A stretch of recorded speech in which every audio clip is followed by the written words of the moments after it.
Nous sommes le 7 septembre 2016, nouvelle édition du 7-8. Les invités aujourd'hui, il sera question de politique, notamment en déplacement dans les Yvelines. Nicolas Sarkozy a reçu un soutien de poids. Député, président, les Républicains dans le département. David Douillet a balayé les accusations qui visent l'ancien président dans l'affaire Big Malion. Vous l'entendrez. Religion également ce soir. Bientôt un temple mormon dans les Yvelines, au Chesnay plus précisément. Ce sera une première en France. Rencontre avec le porte-parole de l'église mormone qui nous en dira plus sur l'avancée des travaux. Et puis religion, toujours, le Conseil des institutions musulmanes des Yvelines vient de fêter sa première année d'existence. Comment l'institution réagit à l'actualité de ces derniers mois? Attentats, Burkini, création également d'une fondation pour l'islam de France. Le secrétaire général du Conseil des institutions musulmanes des Yvelines est en plateau avec nous. Bonsoir à vous, Abdelaziz El Jawari. Bonsoir. Merci d'être venu sur ce plateau. Merci de votre invitation. Le CIMI qui fête donc son premier anniversaire. On va revenir sur cette action que vous menez dans le département, mais tout d'abord par rapport à l'actualité et la volonté du gouvernement de créer cette fondation pour l'islam de France. Son président, c'est Jean-Pierre Chevènement, excusez-moi. Ça aurait pu être Jean-Pierre Raffarin, mais c'est Jean-Pierre Chevènement, ce serait mieux. Est-ce que c'est une bonne idée, ce conseil ? En fait, déjà dans un premier temps, vu le calme plat dans lequel on était dans l'organisation de l'islam de France de manière générale pendant toutes ces années, le fait qu'il y ait une dynamique, c'est déjà une bonne chose. Maintenant, le diable est toujours dans le détail.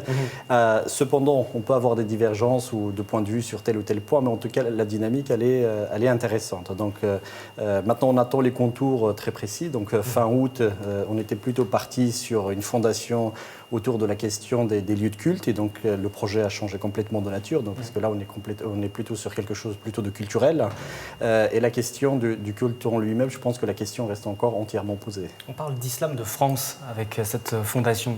Il existe un islam de France, un islam en France, sur l'appellation même d'islam de France ? En fait, bon, je comprends bien le débat, mais en tout cas, une chose elle est sûre, il y a des Français musulmans. Donc voilà, ça, on ne peut pas diverger dessus. Et comment dire, cette partie de la population a des besoins en termes d'organisation du culte. Et donc, à partir de là, voilà, ça nécessite un certain nombre d'actions, ça nécessite toute une organisation. Vous êtes en charge du secrétaire de cette institution musulmane dans le département des Yvelines. Il y a cette fondation qui voit le jour également. On a l'impression que les fondations, les institutions se multiplient. On empile un petit peu les structures. Est-ce que tout ça sert à quelque chose ? Oui, ça sert. Donc c'est vrai que bon, il faut aussi avoir un peu de recul parce que la question de l'islam, l'organisation de l'islam en France, c'est un dossier qui date depuis plusieurs décennies. Donc il y a le CFCM qui a été mis en place il y a à peu près 13 ans. C'est vrai que ça semble long, mais au moins aujourd'hui il y a une institution au niveau national parce que les pouvoirs publics, elles ont besoin tout simplement d'interlocuteurs.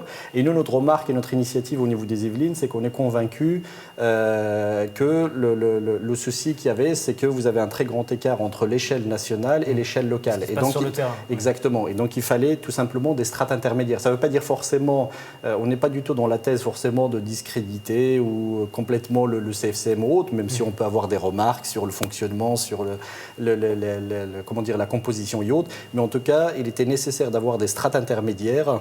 Et pour nous, l'échelle départementale est la bonne échelle parce que vous avez tous les services de l'État et toutes les administrations qui sont représentées. Et c'est là, quand vous avez des associations locales qui vont discuter avec le maire, vous avez un tas de questions qui sont liées au culte, qui ne sont pas du tout de la compétence du maire, qui sont des compétences au niveau du préfet, au niveau de l'éducation nationale pour tout ce qui relève de l'enseignement, et ainsi de suite. Et donc, ce n'est pas des compétences locales. Et ce n'est pas non plus une petite association locale qui doit aller au niveau national pour aller discuter. Voilà. C'est pour mieux répartir les rôles en quelque sorte. Et justement, cette action que vous menez concrètement sur le terrain, l'actualité de ces derniers mois a été difficile. Il y a eu pendant l'été ces attentats, que ce soit à Nice et puis Saint-Étienne-du-Rouvray aussi, non loin du département des Yvelines. Quel est votre rôle justement dans ces moments vis-à-vis de la communauté musulmane et à l'extérieur aussi, parce qu'il est important de communiquer. Vous avez publié plusieurs communiqués d'ailleurs pendant l'été. En fait, au-delà même des communiqués, donc on a publié des communiqués, on a organisé une marche sur Mantes-la-Jolie au moment de l'assassinat des 2 policiers. Donc notre rôle, il est de 2 natures. Premièrement, c'est comment dire, prendre la parole au nom de la communauté musulmane qui est justement exacerbée parce que tout ce qui se déroule ont son nom, parce qu'elle ne partage pas du tout cette idéologie, plutôt c'est des choses qui sont extrêmement importées. Et deuxièmement, c'est au lieu que ces événements dramatiques, contrairement aux objectifs de leurs auteurs, amènent à des fissures dans la société, au contraire, c'est insister pour établir encore et renforcer les liens avec les autres communautés religieuses, mais avec toute la communauté nationale. Parce qu'au-delà de nos communautés diverses et variées, la première communauté auquel on doit prêter tous attention, c'est d'abord la communauté nationale. Quel bilan vous faites de votre action depuis un peu plus d'1 an maintenant? La structure a été lancée par le préfet notamment. Oui, donc la structure reste encore très jeune, donc une année, c'est pas beaucoup. Donc on a essentiellement travaillé avec les institutions musulmanes au niveau du département pour déjà réfléchir sur une structure, une organisation, mais nous avons travaillé aussi avec les institutions publiques, avec la préfecture, avec l'éducation nationale, avec l'Union des maires des Yvelines, avec un certain nombre d'institutions publiques, justement pour, pour que notre expertise soit la plus fine, donc recueillir l'ensemble des attentes et des interrogations des uns et des autres pour qu'on puisse avoir une action beaucoup plus, pérenne au sein du département. Au-delà de la problématique du terrorisme, notamment qui occupe forcément l'actualité, il y a aussi des polémiques qui surgissent régulièrement.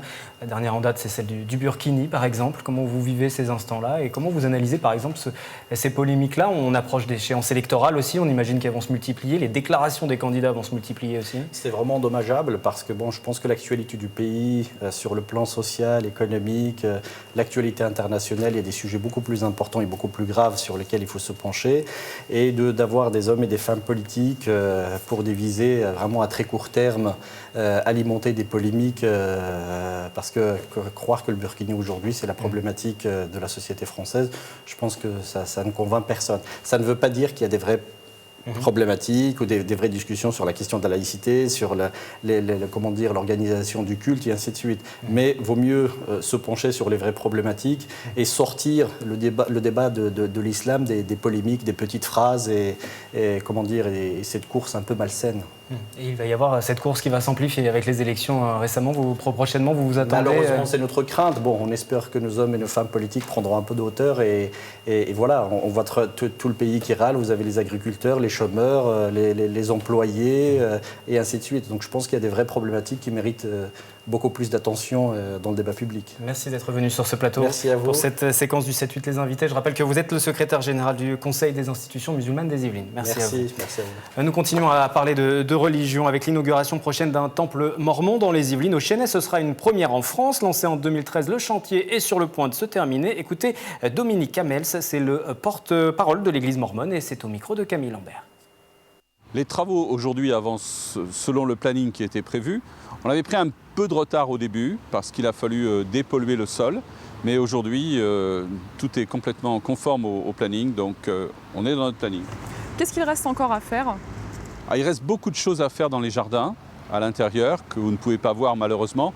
Mais il y a encore beaucoup de choses à faire à l'intérieur du bâtiment. L'intérieur du bâtiment est extrêmement peu développé. Il y a tout à faire à l'intérieur du bâtiment. En général, on s'adapte à l'architecture locale et à l'architecture du pays. Alors vous allez me dire que ce bâtiment ne ressemble pas tout à fait à une église traditionnelle catholique, mais il s'en inspire malgré tout et l'idée est de ne pas choquer et de rester complètement dans le décor du quartier. Le quartier était vraiment le quartier qui nous convenait. On a vu énormément de terrain, ça fait plusieurs années que l'on cherche et ce terrain nous a vraiment convenu. Le calme de ce quartier nous convenait tout à fait pour un lieu qui est un lieu de prière. Les fidèles sont impatients de voir ce nouveau temple? Les fidèles sont très impatients d'avoir ce nouveau temple puisque ce temple va leur éviter de faire des milliers de kilomètres.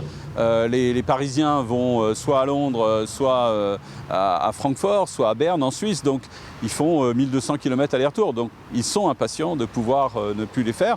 Et puis il y a tous les gens qui sont handicapés, malades et qui vont pouvoir aller au temple, ce qu'ils ne peuvent plus faire maintenant en allant à Francfort. On parle également de la venue de nombreuses personnalités pour l'inauguration, avec notamment le nom de Mitt Romney. Vous confirmez, il sera là? Alors, je ne confirme pas la présence de Mitt Romney parce que, supervisant les invitations, j'avoue que je n'ai pas encore Mitt Romney dans ma liste. Donc, je ne confirme pas du tout Mitt Romney, mais on peut penser qu'il va y avoir des personnalités. On invite d'abord tout le monde, toutes les personnalités françaises à venir à ces portes ouvertes, politiques, mais pas simplement politiques, dans tous les domaines de la société. Et puis, il y aura peut-être Mitt Romney, pourquoi pas, il parle un peu français, il aime le français, on l'a rencontré il y a quelques années, donc pourquoi pas. Mais de toute façon, ce ne sera pas la vedette de cette inauguration, c'est un bâtiment religieux et ce seront les autorités religieuses qui resteront les premiers visiteurs et les plus importants pour l'inauguration. Inauguration elle sera quand? L'inauguration sera en 2017. En 2017. Alors on va peut-être apporter une petite précision, mais on va dire dans le premier semestre 2017. Voilà.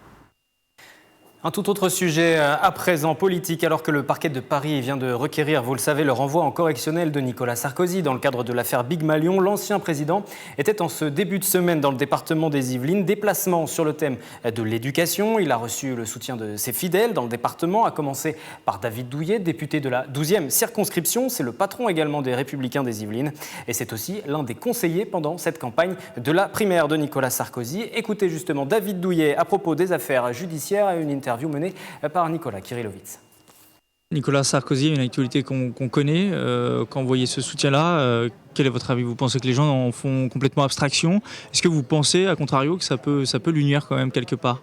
Vous savez, les gens font la part des choses. Voilà. Il faut arrêter de penser que les gens ne sont pas capables de voir, les énormes ficelles, les câbles que tendent la majorité actuelle pour entraver la route d'un homme vers la présidence. Voilà. Vous pensez qu'on est dans une forme pas de complot, mais presque? Écoutez, voilà, les hasards font bien les choses, je dirais. Je laisse les gens seuls juges quand on voit la nature des faits, etc. Voilà, c'est pchit, quoi.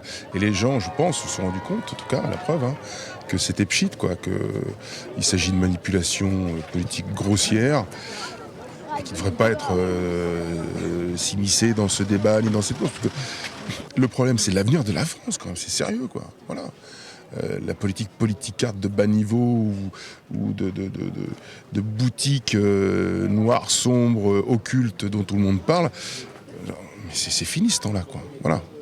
Faut arrêter ça, quoi. Place aux idées, place au fond, place à ceux qui ont l'énergie, place à ceux qui en ont les capacités, place à ceux qui ont l'expérience. Et pour moi, il s'agit de Nicolas Sarkozy, ni plus ni moins. Et c'est la fin de ce nouveau numéro du 7-8. Les invités, rendez-vous chaque soir, vous le savez, dorénavant du lundi au jeudi pour une nouvelle édition. Replay disponible sur notre site internet. Les programmes se poursuivent.